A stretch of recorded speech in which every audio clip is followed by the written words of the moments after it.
Meus irmãos, vamos ler então Efésios 4, do 1 até o 6. Rogo-vos, pois, eu, o prisioneiro no Senhor, que andeis de modo digno da vocação a que fostes chamados, com toda humildade e mansidão, com longanimidade, suportando-vos uns aos outros em amor, esforçando-vos diligentemente por preservar a unidade do Espírito no vínculo da paz. Há um só corpo e um Espírito, como também fostes chamados numa só esperança da vossa vocação. Há um só Senhor, uma só fé, um só batismo, um só Deus e Pai de todos, o qual é sobre todos, age por meio de todos e está em todos. Vamos orar? Deus, nós queremos mais uma vez, ó Deus, pedir que o Teu Espírito, que habita em nós, nos dirija completamente nesse estudo e fale ao nosso coração, reparando as deficiências da nossa fé e ajudando-nos a cultivar as virtudes de Cristo, que neste texto são reveladas e que, como igreja do Senhor, nós devemos manifestar. Nós te pedimos isto em nome de Jesus. Amém. Meus irmãos, neste texto nós já falamos um pouco do contexto geral da epístola de maneira bem rápida. Nesse texto que você está vendo aí, o apóstolo Paulo está falando exatamente sobre a unidade do corpo de Cristo. Ele vai falar sobre preservar a unidade do Espírito no vínculo da paz. E se você observar no verso 1, Paulo está falando do viver digno da vocação, da nossa vocação. Logo depois daquela oração, ele agora se volta para os seus leitores. E ele diz, olha, vocês entenderam qual é a sua vocação. Vocês entenderam que vocês são a comunidade criada, a comunidade idealizada desde a eternidade para manifestar a glória de Deus, para manifestar Cristo para o mundo. Vocês entenderam a grandiosidade dessa vocação, a esperança que há nessa vocação.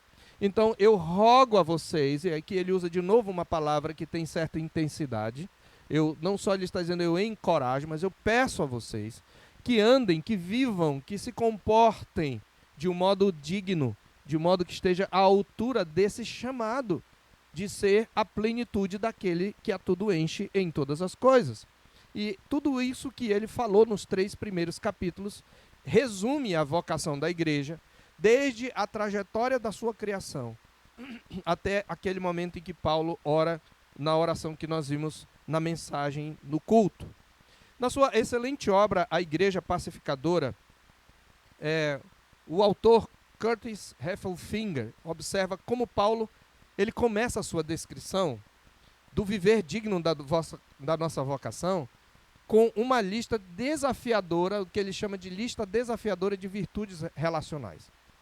O capítulo 4, ele inicia a parte prática da epístola. Do capítulo 1 ao 3, ele fala o que Deus fez por meio de Cristo e do seu Espírito para criar a igreja.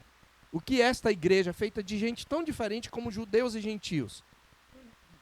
Então, agora, Paulo começa a descrever o viver digno em termos de nossas relações. As virtudes que ele mostra são virtudes relacionais, ou seja, são virtudes que você vai demonstrar nos relacionamentos que você tem dentro da igreja.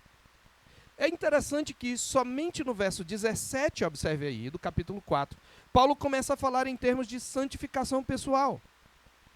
Então, antes de falar de um modo digno da nossa vocação de maneira pessoal, individual, ele fala de maneira relacional. E eu devo acrescentar ao que Heffelfinger fala, que no capítulo 5, de 18 a 21, Paulo vai mostrar também que a dinâmica da vida no Espírito também se dá no contexto relacional. Essa estrutura, meus irmãos, ela nos mostra como a unidade do corpo, ela é crucial, né? Ela é crucial para o desenvolvimento da santidade pessoal. Você não pode desenvolver santidade pessoal se você não vivenciar a unidade do corpo. Heffelfinger ainda conclui dizendo que uma vida consistente com o chamado glorioso de Jesus, se esforça para salvaguardar o tesouro da unidade na igreja de Cristo. Esta é a prioridade número 1 de uma caminhada digna em Jesus. Entenda que é fundamental que você viva a vida digna do Evangelho no contexto da igreja. Você não pode viver sozinho. Você não consegue desenvolver. O mundo tem desenvolvido e disseminado uma filosofia de que você se basta a si mesmo. Que tudo bem, como diz a música de uma cantora que ganhou o Grammy recentemente, né? Eu estava lembrando das flores que você me deu, mas agora eu vou dar essas flores para mim. Ou seja, eu vou ser a minha própria referência. E é isto que o mundo diz, mas não é assim. Nós não temos condições de desenvolver uma conduta digna de Deus e a nossa santidade pessoal à parte das nossas relações pessoais dentro da igreja. Então é nesse contexto que eu quero tratar sobre os pré-requisitos. Quais são os pré-requisitos? Qual é o modo digno da vocação a que fomos chamados? Verso 2, vamos ler juntos só o verso 2. Com toda humildade e mansidão, com longanimidade, suportando-vos uns aos outros em amor. Até aí. Aqui Paulo praticamente resume 4 virtudes que são os pré-requisitos para uma cultura de cuidado, e vamos nos concentrar nela nesta manhã, se Deus quiser. Humildade, mansidão, longanimidade e tolerância, que está aqui na forma de um verbo, suportando-vos uns aos outros em amor. Não é possível, meus irmãos, desenvolver uma cultura de cuidado. Não é possível que aprendamos a cuidar uns aos outros sem desenvolvermos essas virtudes. E veja que são virtudes pessoais, são responsabilidades que cada um tem. Mas essas virtudes são vivenciadas em relação aos outros. É isso que é importante. Todas elas estão ligadas ao relacionamento pessoal. Então, o que é humildade? Meus irmãos, para os gregos, humildade, naquela época, nunca foi uma virtude, né? Nunca foi uma virtude. Para os gregos, era a humildade, essa palavra traduzida por humildade, ela era considerada uma atitude vergonhosa, de servilismo que devia ser evitada. Para eles, o homem ideal era um homem altivo, um homem que não se curvava para os outros, né? A ideia de servo, o servo estava no último, no patamar mais baixo da camada da sociedade. O mundo daquela época, o mundo pagão, ele não concebia que os homens eram iguais. Eles nem concebiam que homem era igual a mulher. Quem trouxe essa visão foi o cristianismo, foi o evangelho. Então, só que Jesus, é por isso que o que Jesus falou em Mateus 11, 28 e 29, não foi algo louvável para a cultura pagã da época. Quando ele se apresentou como manso e humilde de coração, né? Tomai sobre vós o meu jugo e aprendei de mim, porque sou manso e humilde de coração. Porém, meus irmãos, é exatamente na mansidão e na humildade de Jesus que nós encontramos descanso para a nossa alma. Ele está dizendo, vocês vão encontrar descanso para sua alma.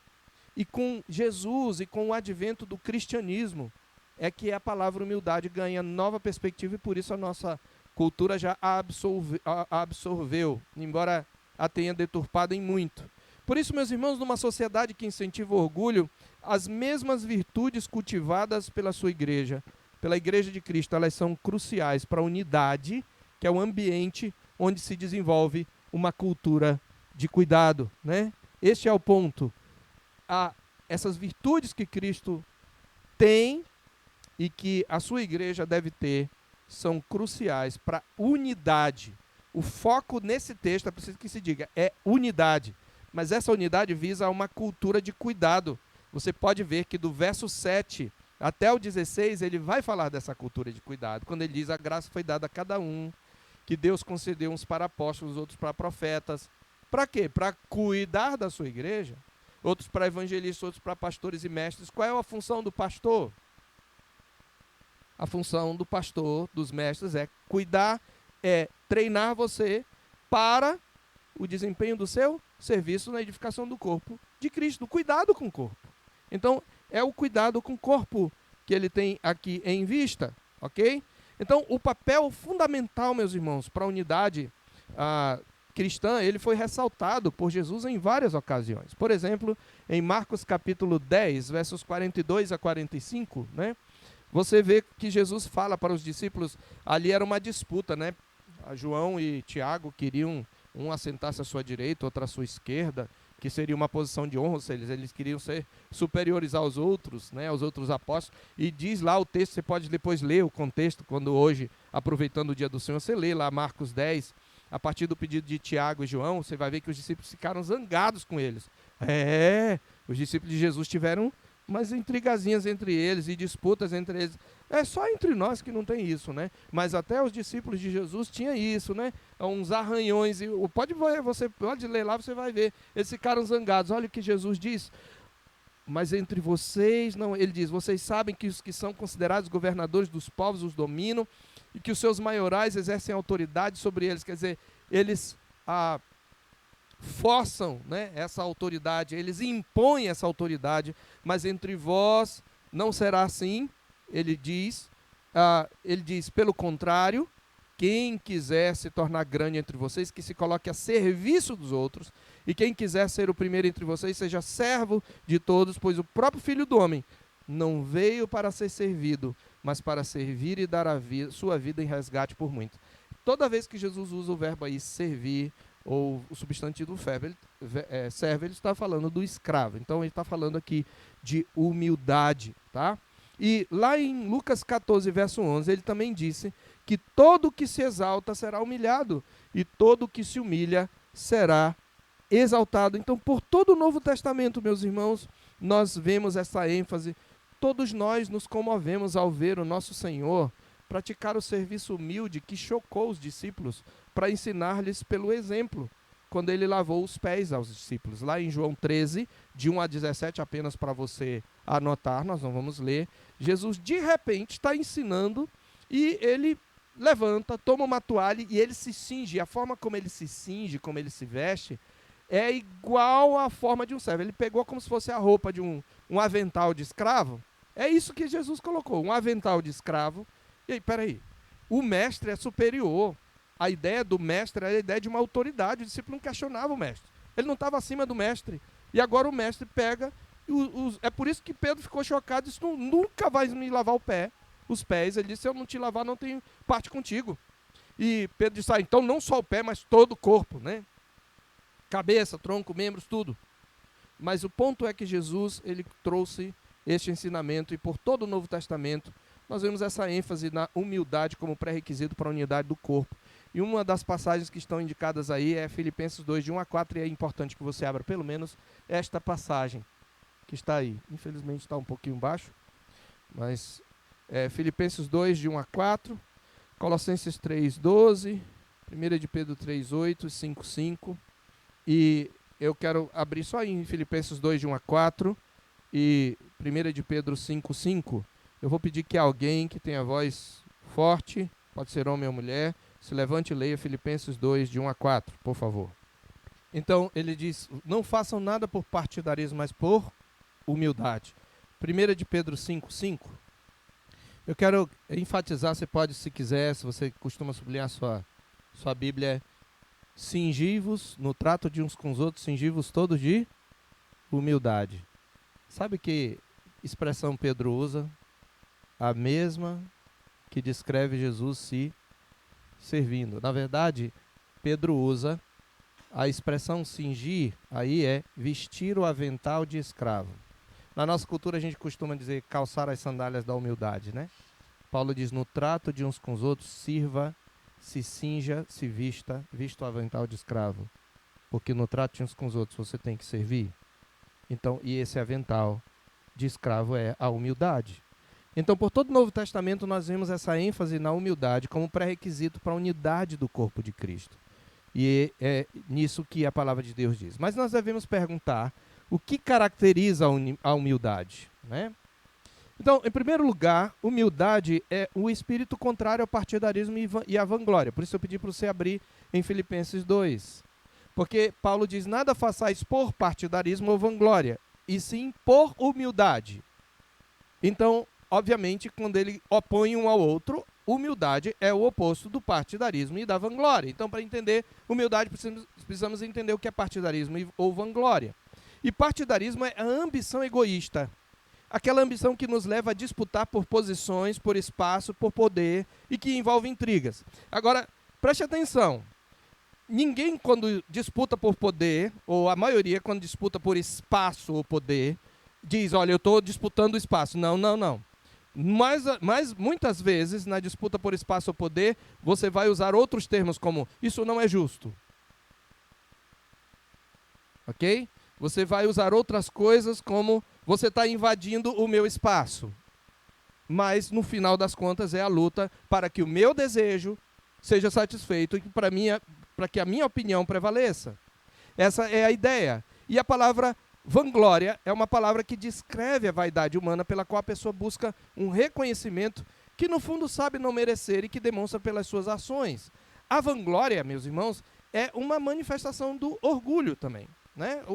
É praticamente um sinônimo, embora o orgulho seja algo que esteja no coração e a vanglória, nem sempre o orgulho se expressa, mas a vanglória ela sempre expressa, é o orgulho expresso. Então, a vanglória como manifestação do orgulho, ela leva a gente a exagerar as virtudes e minimizar as nossas falhas. A vanglória é aquilo que leva a gente a exagerar as virtudes que a gente tem e minimizar as nossas falhas. É assim que fala Lupriolo.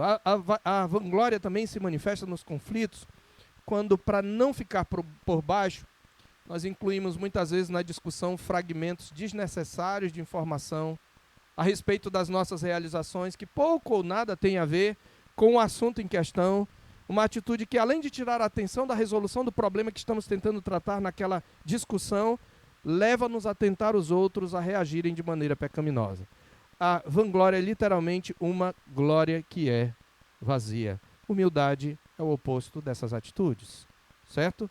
Mas uma segunda característica da humildade, a humildade também, ela provém do reconhecimento da nossa própria pobreza e insignificância diante de Deus. Em Tiago capítulo 1, verso 10, é interessante que Tiago, ele vai falar aqui que o irmão pobre deve se gloriar de sua condição humilde.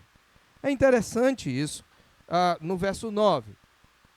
Como que eu posso... A palavra se gloriar é se gabar. Tem uma coisa que você deve se gabar. Não é da sua humildade como virtude. Não é isso. Mas da sua condição. Ele está falando para o pobre. O pobre de condição humilde glorie-se na sua dignidade. Mas o rico deve se gloriar na sua insignificância. Então, é o reconhecimento da insignificância. O humilde, meus irmãos, é aquele que sabe que toda a ação virtuosa que ele pratica é fruto da graça de Deus e não dos seus méritos. Esse Deus diante de cuja majestade ele se percebe insignificante. Nessa perspectiva, Jonathan Edwards pontuou que a humildade consiste principalmente em um senso de justiça. Desculpa, eu acho que acabei... Não sei se eu voltei ou se eu não tinha colocado. Eu voltei, né? Tá bom. Muito bem. Então, Jonathan Edwards diz, a humildade consiste principalmente em um senso de nossa mesquinhez em comparação com Deus. Ou um senso da distância infinita que existe entre Deus e nós. Ele conclui, não há verdadeira humildade sem um pouco desse espírito, pois, por mais conscientes que possamos ser da nossa mesquinhez quando comparados a alguns de nossos semelhantes, não somos verdadeiramente humildes, a menos que tenhamos um senso do nosso nada em comparação com Deus. Então, humildade é um reconhecimento diante de Deus de que você é insignificante ante a sua glória, majestade e infinitude. Em terceiro lugar, a humildade, ela nos impede de nos colocarmos acima dos outros. Uma das manifestações de humildade, eu não faço questão de me destacar. Agora, cuidado, viu, irmão? Nosso coração é enganoso. Tem irmãos que não gostam de se destacar, mas no seu coração alimentam um desprezo por aqueles que se destacam e uma inveja. Ou então criticam aqueles que se destacam. Então, você não se coloca acima dos outros apenas quando você se gaba externamente. Mas quando você, de alguma maneira, fica aborrecido quando você não foi o destaque. Não é que o humilde não reconheça os dons e habilidades que Deus lhe deu, é que ele sabe não ter méritos por eles. E ele não usa essas habilidades para se promover. Ele usa para servir os outros. A humildade, ela está no contentamento com a condição e a proporção que Deus nos designou. A gente, quando não está contente com a proporção e a condição que Deus nos designou, a gente está agindo contra a humildade. Thomas Watson, ele observou que um homem humilde valoriza os outros mais do que a si mesmo, e a razão é que ele pode ver seu próprio coração melhor do que o coração do outro. Ele pode ver o seu coração melhor do que o coração do outro. Então, considerar os outros superiores a si mesmo, irmãos, envolve estar disposto, preste bem atenção, estar disposto a ser admoestado. O humilde, ele se dispõe a ser admoestado. O orgulhoso não. O orgulhoso sempre quer ter razão. Mas o humilde, ele se dispõe a ser admoestado. O humilde, ele sabe ouvir quando repreendido. E ele tem para com os outros uma atitude bondosa, compassiva, respeitosa e ensinável. A humildade é mostrada nisso. Numa atitude bondosa, compassiva, respeitosa e ensinável. Especialmente, diz o autor, que é Lupriolo, para com aqueles que estão em posição de autoridade. Por se colocar, meus irmãos, acima dos outros, que nós falamos que a vanglória, ela é um sinônimo de orgulho. Por se colocar acima dos outros, o orgulhoso, ele é mais propenso a mandar do que a obedecer, a ensinar do que a aprender e a falar mais do que ouvir. É claro, meus irmãos, que se você está numa posição de autoridade e ensino, é você que vai ensinar mais. Não estou falando que você, como pai, não deve exercer autoridade sobre seu filho, ou não deve ensiná-lo, e você tem mais a ensiná-lo do que ele a você, embora muitas vezes ele vai lhe ensinar e você vai reconhecer isso. Mas o ponto aqui é que nós estamos falando de relação entre iguais e às vezes até entre nós e os nossos superiores. Muitas vezes nós temos facilidade para mandar, mas dificuldade para obedecer. Facilidade para ensinar, mas dificuldade para aprender. Nós gostamos de falar muitas vezes mais do que de ouvir. Como advertiu, isso acontece porque, como advertiu Lupriolo, o orgulho, ele não nos cega. Ele disse que o orgulho, ele não nos cega apenas para aquilo. Preste bem atenção, o orgulho não nos cega apenas para aquilo para que não o vejamos. Vou repetir aqui, desculpa. O orgulho não nos cega apenas para que não o vejamos. O orgulho também nos cega para todos os outros pecados escondidos nas profundezas do nosso coração e da nossa vida. Ou como definiu Richard Baxter, o orgulho é um pecado profundamente enraizado e que se autopreserva. Assim, ele é mais difícil de ser morto e arrancado que outros pecados. Ele impede a descoberta de si mesmo. Não permite que o pecador veja seu orgulho quando é reprovado, nem permitirá que o pecador o confesse se enxergar, nem odiar a si mesmo e abandoná-lo. Mesmo quando reconhece todas as evidências do orgulho nos outros, o orgulhoso não o reconhecerá em si mesmo. Quando o pecador sente que está desprezando a reprovação e sabe que esse é um sinal de orgulho nas outras pessoas, mesmo assim não perceberá em si mesmo. Se você tentar curá-lo dessa ou de qualquer outra falha, vai sentir como se estivesse tratando com uma vespa ou uma víbora.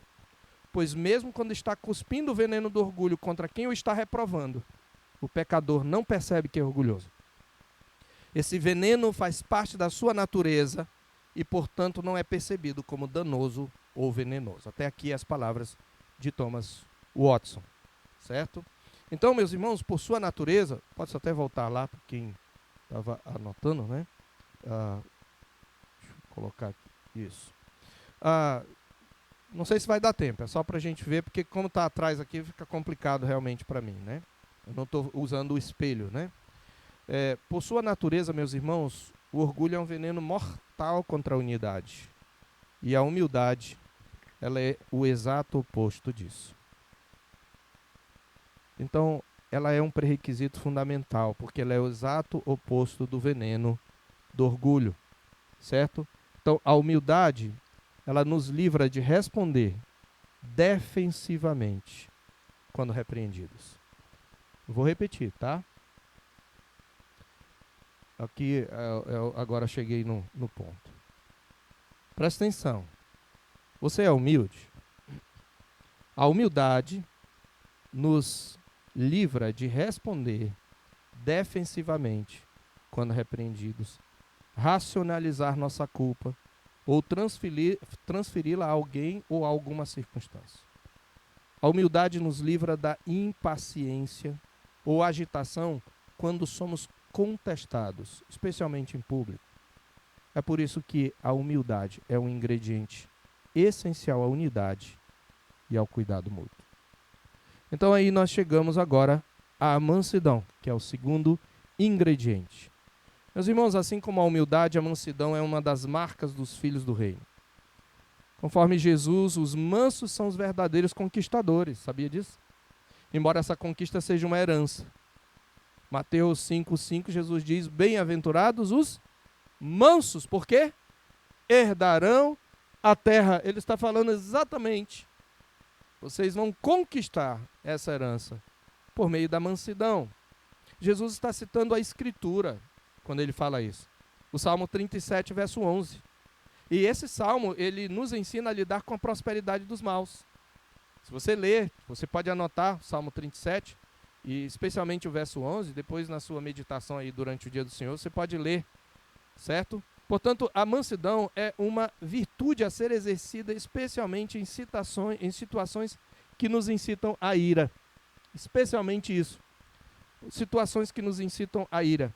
Além disso, tal como a humildade, veja bem, você tem que se perguntar agora, nós estamos nos examinando, você é uma pessoa mansa?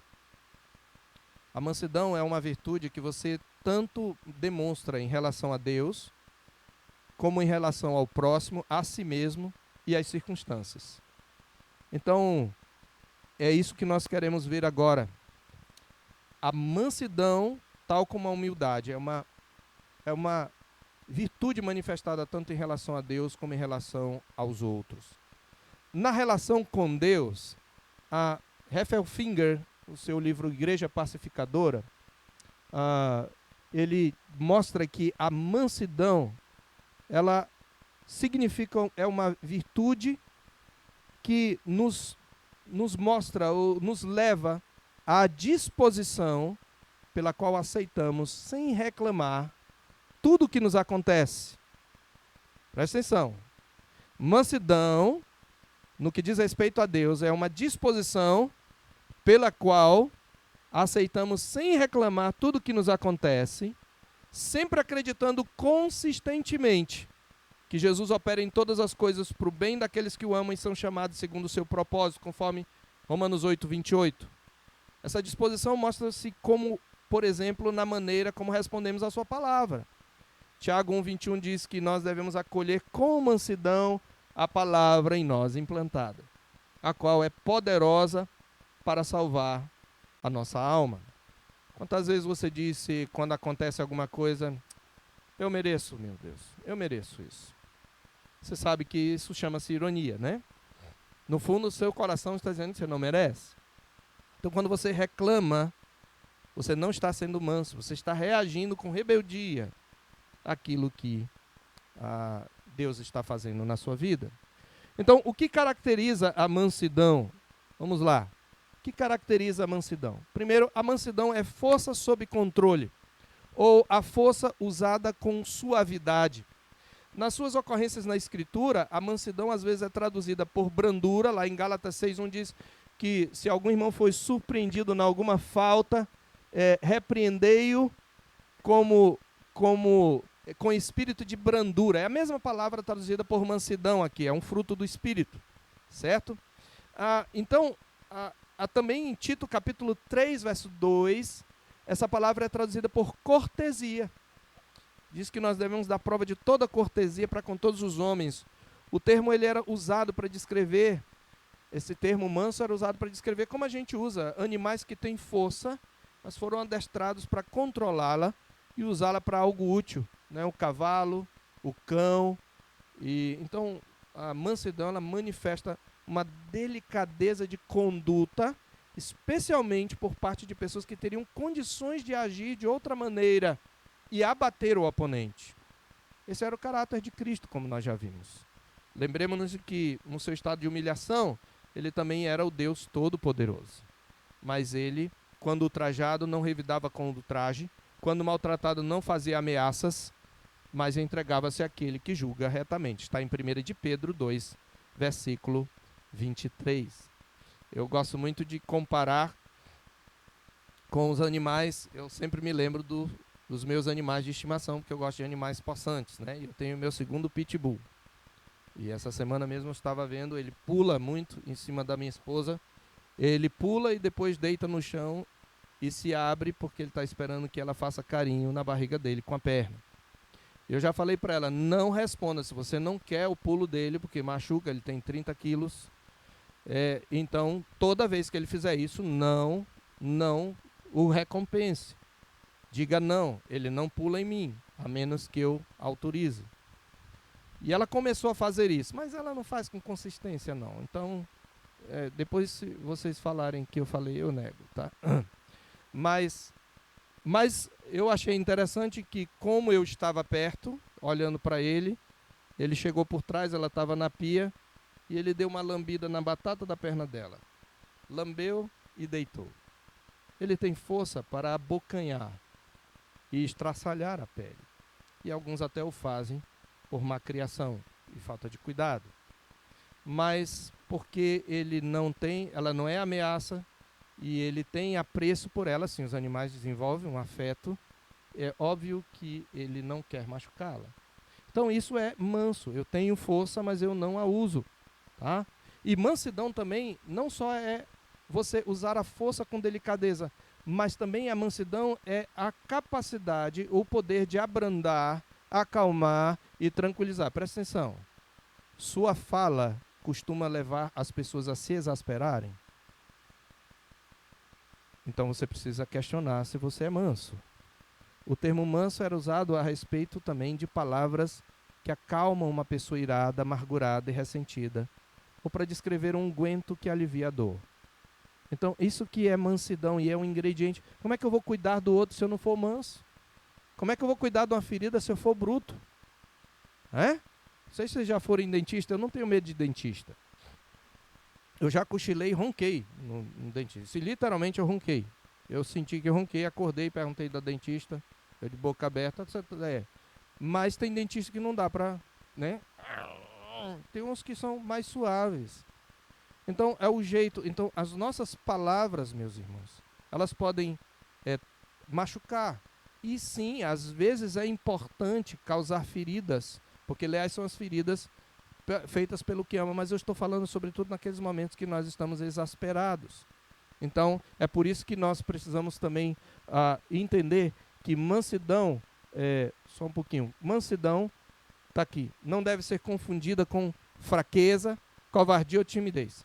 Há pessoas que elas se submetem a uma situação por medo ou por não conseguirem ser capazes de revidar. Isso é covardia ou timidez, isso é pecado, tá? Não é traço de personalidade. Pode até ser um traço de personalidade, mas é um traço pecaminoso, tá bom? Se alguém lhe diz aí por aí que é tudo bem, não é. A timidez é um temor de homens e que vem do nosso orgulho. Há outras pessoas que falam mansinho, elas não falam gritando, porque tem gente que mesmo quando está falando normal, né? Ela já fala com ênfase, isso é normal. Mas tem pessoas que mesmo falando mansinho, às vezes estão falando mansinho enquanto escondem no coração e muita ira, um coração cheio de ira, insuflam contendas, às vezes por meio de fofocas. Como está escrito no Salmo 55, verso 21, a sua boca era mais macia que a manteiga, porém no coração havia guerra, as suas palavras eram mais brandas que o azeite, contudo eram espadas desembainhadas. Davi diz isso de seus amigos que o traíram. Portanto, a pessoa mansa não é aquela sorrateira que tem linguagem suave, mas ao mesmo tempo instiga desavenças entre irmãos. É antes alguém que apazigua uma briga. Em que grupo você está? No daqueles que põem mais fogo numa briga ou entre aqueles que apaziguam as partes desavindas? Mesmo que você tenha uma fala mansa. Então, há algumas atitudes e habilidades que revelam mansidão e você vai precisar tirar foto disso aí, porque talvez não dê tempo. Tá? Lupriolo é que nos apresenta o que ele considera 7 perspectivas ou definições de mansidão e que estão ligadas especialmente ao controle da ira. Eu prefiro chamá-las de atitudes e habilidades. Primeira atitude ou habilidade é a capacidade. Mansidão se revela como uma capacidade de distinguir entre a ira justa e a ira pecaminosa. E é muito difícil. É difícil.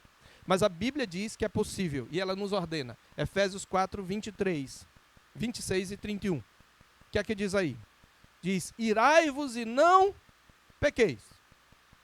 Pastor, como é que eu posso irar sem me pecar? A primeira coisa que você tem que fazer quando você fica irado é controle sua ira.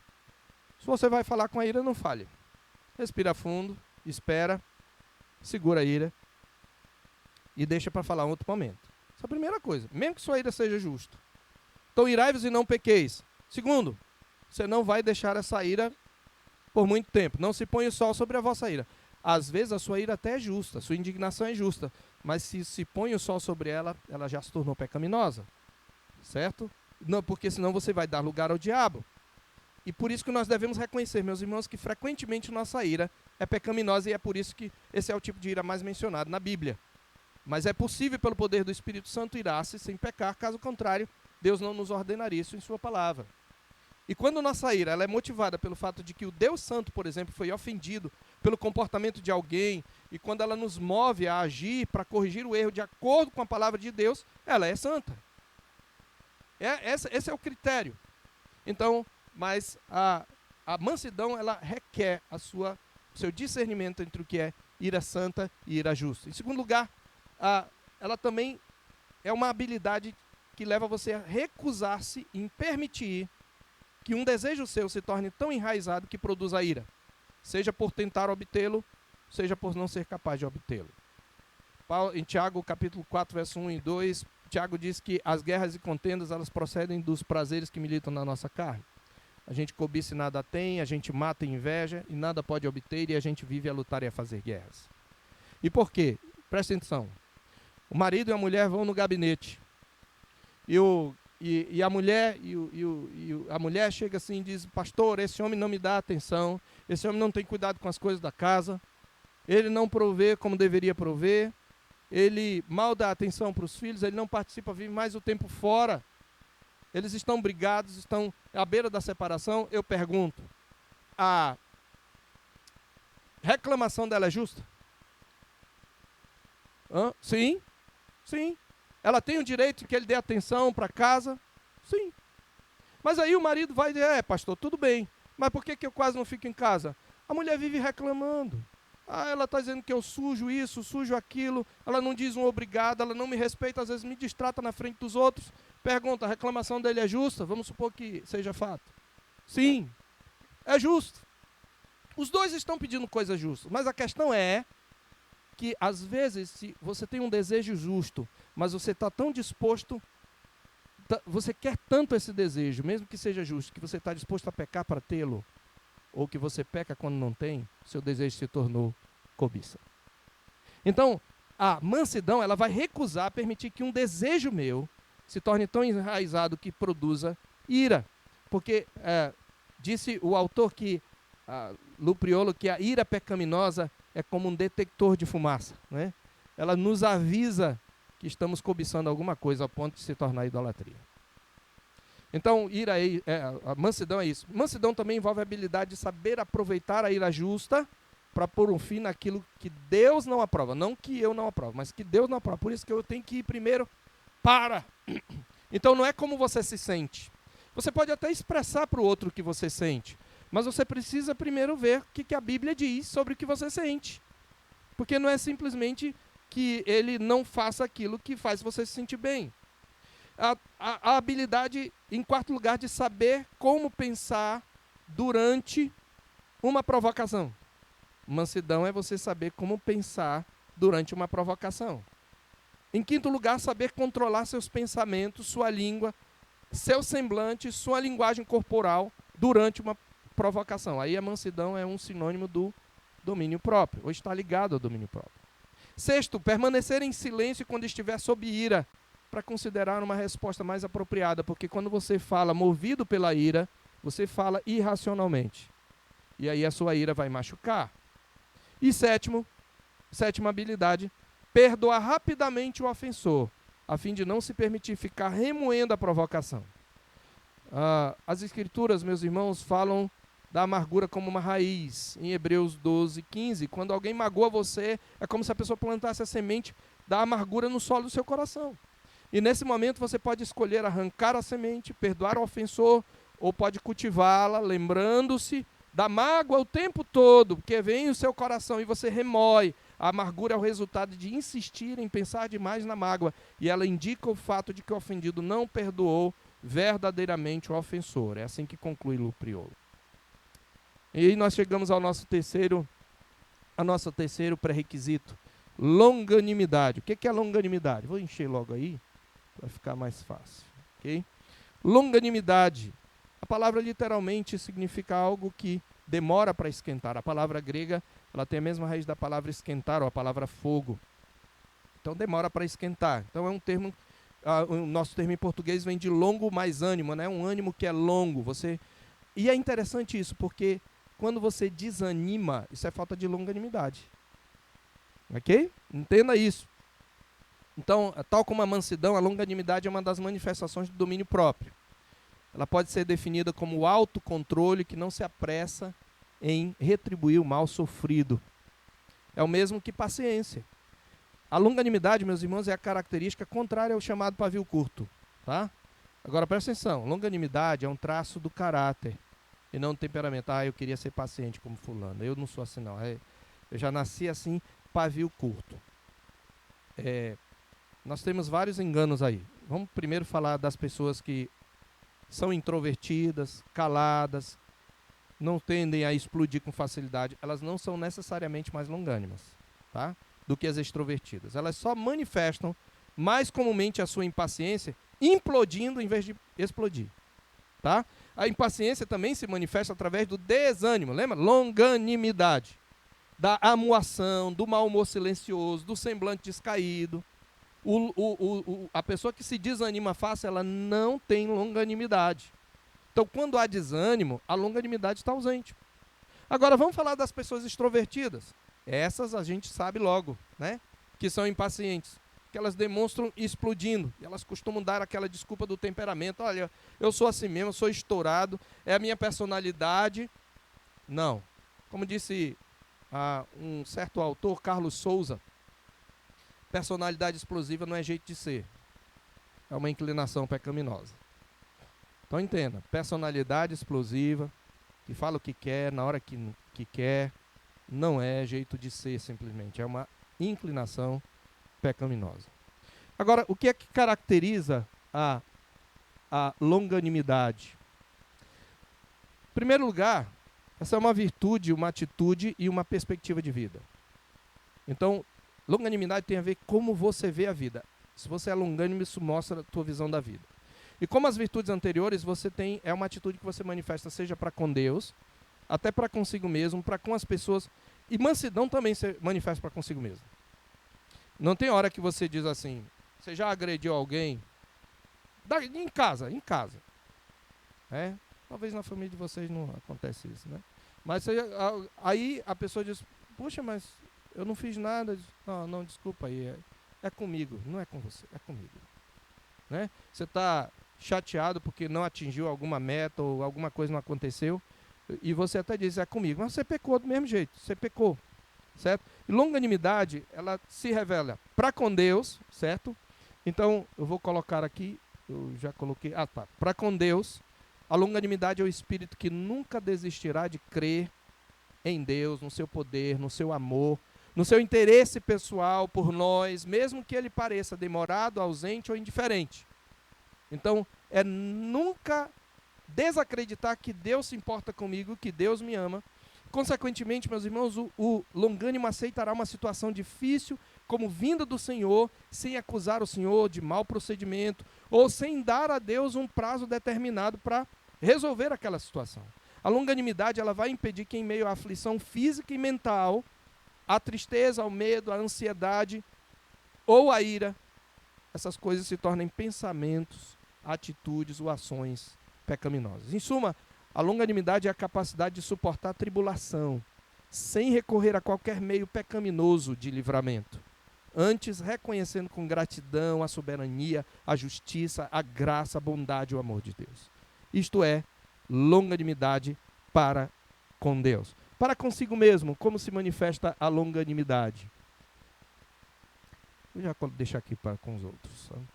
Para consigo mesmo é a atitude de nunca deixar que a sombra dos meus problemas e pecados cubra a luz da misericórdia e da graça de Deus, crendo que Ele, por meio da aflição, produz um caráter piedoso. Sabe aquela pessoa que lamenta mais, eu não sou nada, eu não sou ninguém, eu não sirvo para nada, eu não presto para nada. Isso é falta de longanimidade. E é óbvio que ela vai se revelar também na sua relação com o outro, na sua amuação, no seu desânimo. Agora, para com os outros, em terceiro lugar, a longanimidade é a tolerância que suporta as injúrias e ofensas sem ceder à ira ou à vingança. Aqui, longanimidade e tolerância se unem num sinônimo. Você suporta as injúrias e não cede à vingança. Essa atitude, meus irmãos, significa nunca perder a esperança. Preste atenção. Nunca perder a esperança de que Deus pode mudar corações endurecidos. Isso não quer dizer que você não vai manifestar. A Bíblia diz que depois de um processo, considera como gentil publicano, aí você tem que tratar como gentil publicano. Mas eu estou falando naquelas questões pessoais, com irmãos com quem você convive. Não foi um processo propriamente de disciplina. Até o irmão já foi disciplinado, já foi restaurado, já demonstrou arrependimento. E você cedeu à ira, você perdeu a esperança, né? Então, a longanimidade é o espírito que nunca se tornará em amargura crônica e definitiva, porque crê que aquele que começou boa obra no outro há de completá-la até o dia de Cristo Jesus.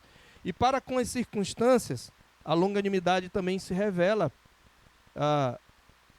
Para com as circunstâncias, é você nunca perder a esperança e a fé em Deus, por mais obscura e incompreensível que a situação seja. Às vezes a gente passa situações obscuras, incompreensíveis, não sabe por que está passando aquilo, por mais severa que seja a correção divina. Enfim, longanimidade, irmãos, como disse William Barclay, é o poder de levar as coisas até o fim. Algumas pessoas chamariam de resiliência, talvez, não é? A longanimidade, ela é fundamental para conquistarmos aquilo para o que fomos conquistados por Cristo Jesus. Nós precisamos de paciência, conosco e com os outros. Por isso, como está escrito em Provérbios 16, 32, melhor é o longânimo do que o herói de guerra. Longanimidade é uma grande conquista. E o que domina o seu espírito que toma uma cidade. Eu quero agora para a quarta e última, e vamos, que a gente já passou, mas não sei o que está acontecendo, acho que tem duas vezes. A quarta é a tolerância, né? Essa palavra tolerância, ela está no verbo suportando-vos uns aos outros em amor. E o verbo suportando-vos e esforçando diligentemente, ele descreve a forma como demonstramos as virtudes anteriores. O que é tolerância? Tolerância, antes de tudo, é um atributo divino. É um atributo pelo qual Deus deixou impunes os pecados anteriormente cometidos até que a morte expiatória de Cristo satisfizesse a sua justiça, para Ele mesmo ser justo e justificador daquele que tem fé em Jesus. Você não precisa escrever isso, só coloca que é um atributo divino e coloca Romanos 3:25, e lá você vai ler exatamente isso. Deus, na sua tolerância, deixou impunes os pecados cometidos. Deus suportou os pecados do seu povo na velha aliança, para que Cristo realizasse a expiação. Então, meus irmãos, tolerância é a forma como Deus nos trata em razão do sacrifício expiatório de Jesus na cruz. Mas Ele mostra a sua tolerância também para com os impenitentes, chamados vasos de ira. Porque hoje Deus suspende temporariamente o seu juízo sobre eles. Está lá em Romanos 9:22. Deus, na sua tolerância, ele suporta com muita longanimidade os vasos de ira. A tolerância divina, ela inclusive é um agravante aos pecados dos vasos de ira, mas ela é um prelúdio para a sua graça e sobre os vasos de misericórdia. Isso está em Romanos 9:22 e 23. Tolerância, portanto, meus irmãos, é o ato de Deus reter a sua ira, ainda que o pecado o ofenda. Deus não nos trata segundo nossas iniquidades. Hoje, no presente, nem os ímpios Deus trata segundo suas iniquidades. Isso é tolerância. Ok? Então, tolerância, em segundo lugar, é a capacidade, agora sim, depois de nós falarmos como um atributo divino, no que diz respeito a nós, à luz do modelo que Deus nos apresenta, a tolerância é a capacidade de suportar um sofrimento e um fardo que é resultado de uma afronta, ofensa, desconforto e decepção. Presta atenção, crente, isso aqui é muito importante. Capacidade de suportar um sofrimento e um fardo. Veja, tolerância envolve sofrimento. Tolerância não é algo confortável. Se você esperar estar confortável para ser tolerante, então não é tolerância. Tolerar é suportar algo que me é pesado, que me é sofrível. Jesus usa esse termo em forma de verbo em Marcos 9:19. Eu vou pedir que as professoras só controlem as crianças para não passar aqui, por gentileza, tá? Veja, Jesus diz em Marcos 9:19, ó geração incrédula e perversa, até quando estarei convosco? Até quando vos sofrerei? A palavra ali é até quando vos suportarei, traduzida por sofrimento, desconforto. Então, irmãos, conviver como igreja nunca vai deixar de gerar desconforto. Os pecados nossos uns com os outros, de todos, inclusive da liderança, geram desconforto. E tolerância é a capacidade de suportar isso. E essa virtude, meus irmãos, ela é necessária porque nós não somos perfeitos. Não é verdade que nós reconhecemos isso, mas nós fazemos mais isso quando nós queremos justificar nossos erros? Ninguém é perfeito. No entanto, essa verdade deve nos motivar a tolerar aos outros. Em toda a comunidade há irmãos que, do nosso ponto de vista, são difíceis de engolir. Vou repetir. Em toda a comunidade, a terceira igreja não é diferente. Nós temos que admitir que há irmãos que são difíceis de engolir, do nosso ponto de vista. E mesmo entre aqueles com quem temos mais afinidades, nós temos que admitir que há situações em que ofendemos e somos ofendidos. E aí eu queria parafrasear John Piper, porque ele fala o que eu vou falar aqui, mas ele coloca entre colchetes, coloque a sua igreja, porque ele coloca Bethlehem. Mas ele pede que coloque, então eu vou fazer isso. Ele diz assim, eu acho que está no outro, deixa eu ver. Era isso mesmo? Obrigado. É isso aí. Pessoas perfeitas não precisam ser toleradas ou perdoadas. Paulo não era ingênuo, ele sabia que havia algumas pessoas na terceira igreja, mal-humoradas, ou críticas, ou não confiáveis e enjoadas. Ele sabia que o pastor tinha falhas no tecido de sua santificação. Portanto, o conselho de Paulo aqui, e ele não só sabia isso, mas sabia que o conselho também tem falhas. Portanto, o conselho de Paulo aqui não é como pessoas perfeitas podem conviver em unidade, mas como crentes reais, os crentes reais e imperfeitos da terceira igreja podem manter a unidade do Espírito, a saber, suportando uns aos outros em amor. E acrescente-se a isso os desconfortos comuns aos relacionamentos que nem sempre tem a ver com pecado, mas às vezes é só com gosto pessoal. Eu não gosto do jeito dela. Eu não gosto não, me parece muito, pedante, muito agressivo, ou ele é muito agitado, né? Fala rápido demais, não, isso me irrita. Ou fala alto, né? Manda mensagem em caixa alta, todo o tempo todo, parece que está gritando, né? Não, isso me irrita. E nem sempre a gente sabe explicar por quê, né? Nem sempre. Então, os desconfortos muitas vezes têm a ver com gosto pessoal. Lu Priolo, ele disse assim, todos nós temos peculiaridades e fraquezas não pecaminosas que podem ser irritantes para outra pessoa. muitas vezes são a causa de conflitos sérios, mas deveriam ser, não se praticarmos uma amorosa tolerância. É isso que ele fala, agora eu posso passar, né? Então, meus irmãos, eu quero concluir. Numa cultura de cuidado, ela requer que nós sejamos, meus irmãos, tolerantes. Nós não temos como cuidar uns dos outros se a gente não tolerar um ao outro. E veja, não é tolerar porque é o jeito. Ele diz, suportando-vos uns aos outros em amor. Pastor, tem que suportar, né? Eu suporto, né? Não. Em amor. Pare agora e faça um exercício. Pedir desculpa ao nosso coordenador, mas faça um exercício agora. Pense na pessoa mais difícil de conviver na igreja. Pense agora. Pense mesmo. Pense em 2 ou 3, talvez tenha 4, 5. Pode ser o pastor também. Pense, eu quero que você faça esse exercício. É só você e Deus, ninguém sabe. Só Deus sabe em quem você está pensando. Pense em 3 ou 4 pessoas na igreja que...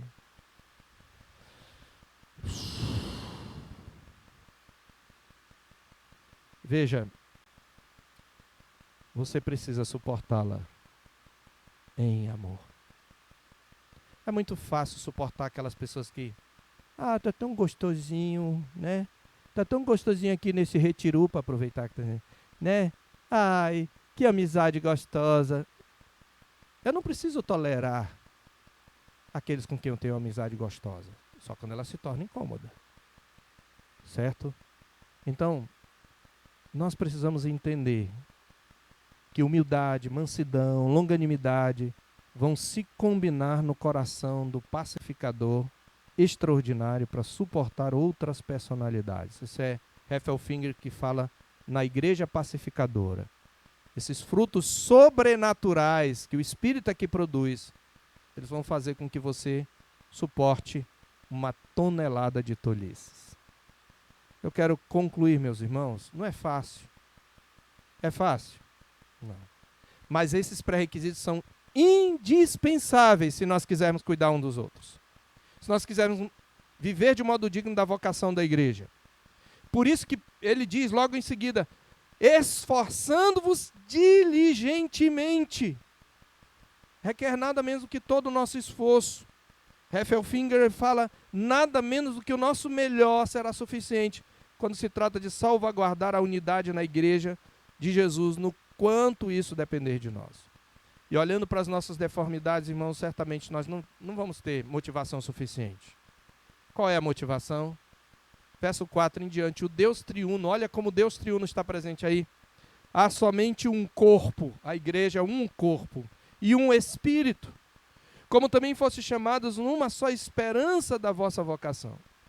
Há um só Senhor, Jesus Cristo, uma só fé, um só batismo em nome dele, um só Deus e Pai de todos, o qual é sobre todos, age por meio de todos e está em todos. Pense agora de novo naquela pessoa chata, naquela pessoa difícil. Pense mesmo. A Bíblia diz que Deus age por meio dela, de que Deus está nela. Você ama a Deus, você tem que suportá-la em amor. É isso que a Bíblia diz. Deus está nela. Meus irmãos, como é bom quando a gente consegue enxergar Deus naqueles que a gente menos espera. Talvez isso revele mais sobre nós do que sobre eles.